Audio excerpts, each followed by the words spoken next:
Hello class, this is a video tutorial on higher order derivatives.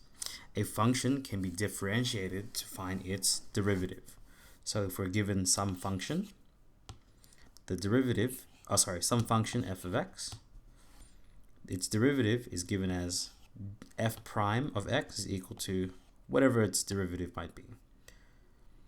If we're given it in the notation of y equals some expression, we can differentiate it to have the notation y prime is equal to whatever its derivative is, or dy on dx is equal to its derivative. The derivative can be further differentiated, some typos there, to obtain the second, third, fourth, fifth, or sixth, or whatever derivative you want. So here we had it before. Here it is. Oops, it's blue. We had some function f of x, its derivative f prime of x, and now we're mainly looking at the notation of the derivative. So we can express it as f double prime, f triple prime, and f fourth prime. In this one here, it's going to be the second derivative, third, or fourth derivative. Similarly, if it's in the expression of y is equal to, we can derive it using this notation: y prime, double prime, triple prime, and quadruple prime. And if we had it in, we could also express it like so: y second derivative, third, or fourth derivative. So this is y third derivative, y fourth derivative. And lastly, we have it in this notation here: dy on dx. This becomes d squared y on dx squared, d cubed y on dx cubed, d to the fourth y on dx to the fourth, and the fifth, and so on. Hope you can see the pattern on the notation here.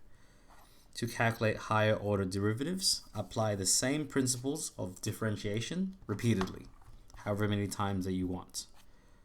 So let's calculate the third derivative of each of the following, just so you can see a few examples here. So let's use all the notation that we have. I actually prefer prime notation. So here's the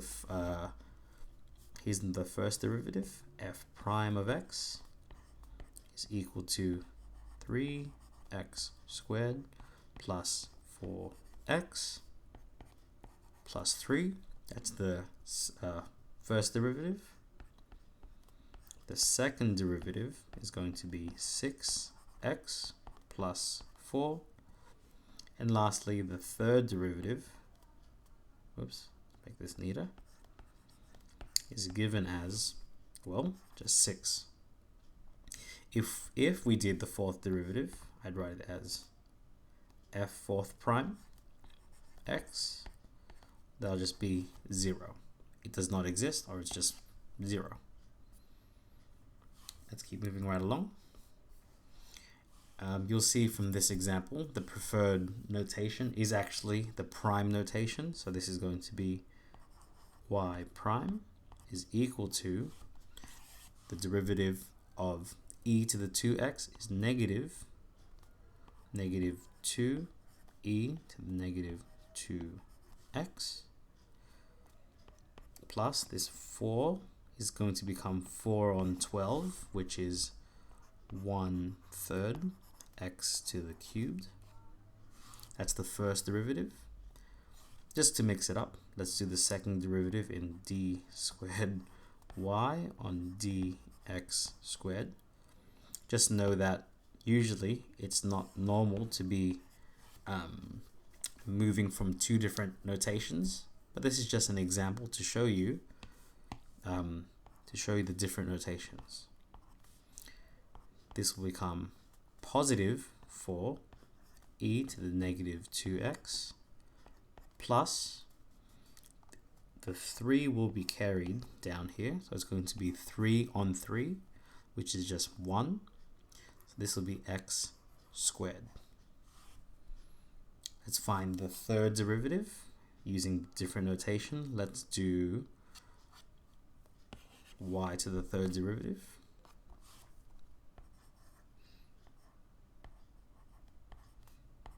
Once again, not normal practice to be changing the notation between derivations, but this is just to prove the point of different sorts of notations for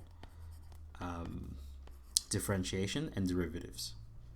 And one last one, let's go back to the prime notation. So y to the fourth prime is equal to, this will be positive 16e to the power of negative 2x, and the 2 will get cancelled out.